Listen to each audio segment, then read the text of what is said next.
And the cool thing is I can filter out trades manually using the squeezes. So, for example, these are all, when they all lines up, look at that sell.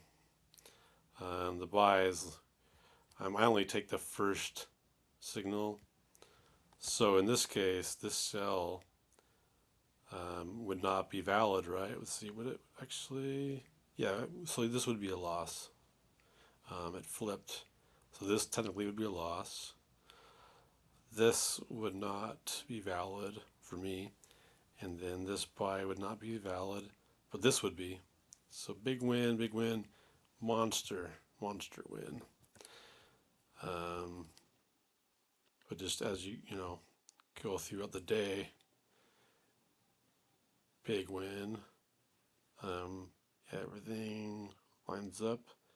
That buy would not be valid. That sell would be. Look at that. That win. So, not bad. Just kind of going throughout the day. Let's see here. So this gets in. I wish the buy would have fired down here because everything lines up right here. But either way, if you got the buy, and then you wouldn't take the sell. Oh, actually, no, you would because that. Oh, this is kind of a mixture. Um, I guess in theory you would take that, but then right away you take this buy.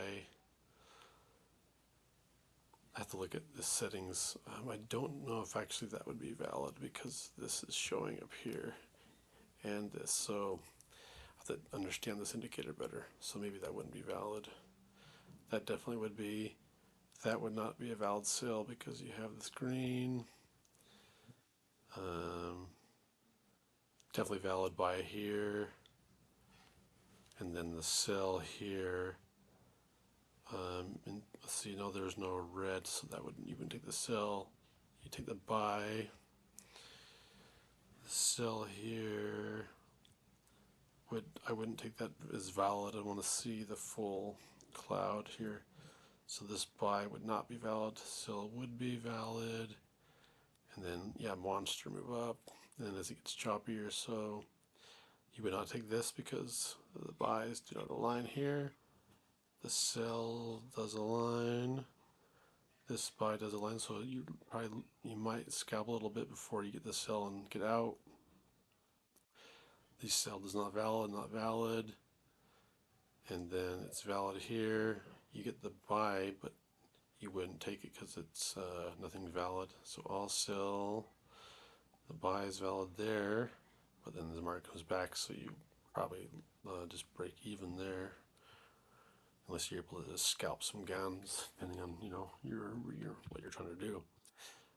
That sell again, I think I mentioned would be a loss, and then you wouldn't take these because yeah. But anyway, I think I covered that already. But then all of a sudden, when it starts trending, look at that, just beautiful. It trends down. And then, of course, after a big win, I don't know if you want to trade, when it starts chopping, just recognizing that's just part of the day trading is using as many filters as possible to avoid chop. But it's just, you're on a 45-second chart. I don't think there's anywhere around just getting in it. Like, it's just be crazy. But still, look at that. Nice buy there. The sell, you take a little loss, but then big win. And then monster went down. Monster went up, and then you get into some chop, and then hopefully you're using other filters to avoid. Um, Good in there, that's good. So anyway, that's pretty cool. And then even just starting off what I would consider not the best day time to trade, although Bitcoin is a little bit different. You get a nice buy up to a Gann level, and then look at that. I mean, that's an awesome trade, almost a full Gann level. And then yeah, hopefully you took profit there if you're trading, because especially if it's coming up, is there any, yeah, so you can almost see the divergence of that. But yeah, kind of cool. Totally missed that sell, but it's coming kind of late even still. So by the time you get in, you'd be here. So there's not much, a little room to this level. I mean, that's, again, nothing fired, but so,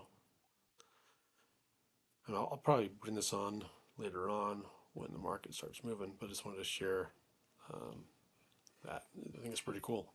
So, peace out.